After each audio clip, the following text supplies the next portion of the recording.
Mes chers amis, aujourd'hui je vous propose un changement de décor. Ça c'est notre bouc qui a passé les 13 ans certainement. Et je suis donc dans un endroit beaucoup plus fermier, beaucoup plus près de la terre que je vais vous faire découvrir en même temps que je vais essayer de vous expliquer la suite des précédentes vidéos.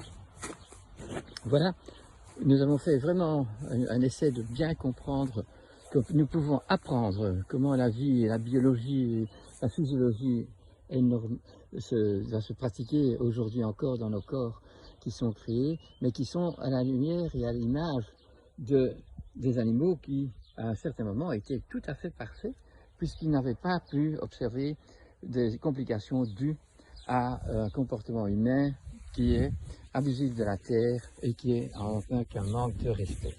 Donc nous avons, nos ancêtres du moins, ont appris comment faire, comment la nature se propose, comme je vous ai expliqué que le chien, le loup, le chat, quand il a une maladie, quand il n'est pas bien parce qu'il s'est passé quelque chose du contraire à son harmonie, eh bien il sait qu'il ne mange pas, il n'attrape pas de lapin, donc il ne mange pas de viande, il ne mange pas les tripes, un bon légume bien mélangé, mais il va trouver du cru et donc des entremets, la pharmacie du bon Dieu, ici par terre, des pissenlits, du plantain, des choses comme ça, qui vont lui permettre donc de se guérir. D'autre part, donc nous devons aussi pour aujourd'hui, dans notre vie, savoir que manger tous les jours, hein, comme nous faisons toujours des choses très souvent dans le même circuit, nous amène à ne pas donner à notre corps le temps de jeûne. Vous comprenez bien, un loup, un chien ne sait pas tous les jours avoir un lapin qui se propose à 8 h du matin ou à 6 h du soir et pour venir manger, se préposer pour être mangé. Ce que par contre on sait, c'est que jamais, mais jamais, hein, un carnassier ne mange un repas préparé s'il n'a pas chassé, n'est-ce pas? Donc, il est très important que nous le sachions pour nous aussi. On ne mange un repas que parce qu'on a fait du sport. Et on va brûler les énergies et les tissus que nous avons mangés. Mais les tissus qu'on a mangés sont toujours de bon augure et toujours bien frais avec la batterie de plein d'énergie du soleil qui est présent.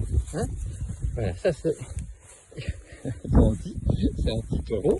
Oui, tout gentil, mais très fort. Hein, donc, j'espère qu'il ne mange pas mon portable ici. Et voilà, encore deux autres vaches qui se promènent ici, dans cette belle prairie. Encore un peu riche, mais qui commence à bien sécher. Voilà, donc on a bien compris, mais c'est pas pour ça qu'on a tout encore assimilé. Le fait d'être végétarien ou d'être insectivore ou tout.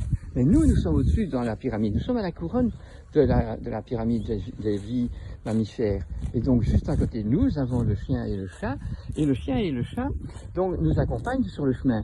Le chat, il a des domaines, il a une propriété, mais le loup pas, le chien non plus. Donc, si on lui donne un terrain, si on lui donne notre maison, eh bien, il ne va pas se trouver bien.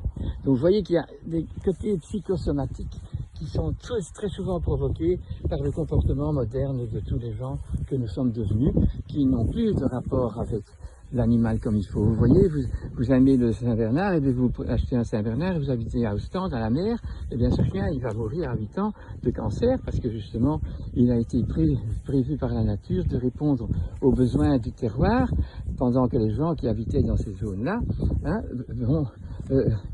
respectaient carrément la zone, et alors le loup est devenu un Saint-Bernard, et je me demandais qui était toujours sur les péniches, et bien le loup est devenu quoi? Il est devenu un skipperkus, c'est un petit chien qui est strident dans sa parole, qui peut passer à son son à des décibels beaucoup plus hauts que les décibels lourdes que nous avons de la péniche.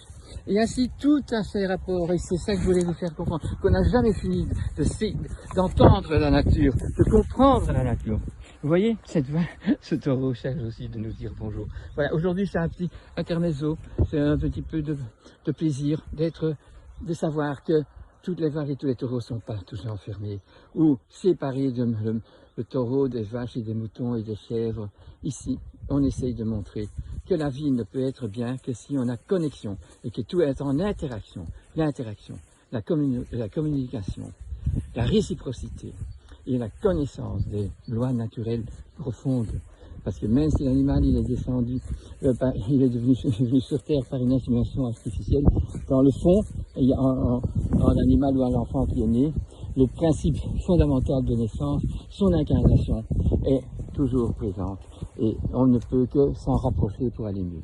Je vous remercie absolument de votre écoute et j'espère que cet interlude vous aura fait plaisir aussi.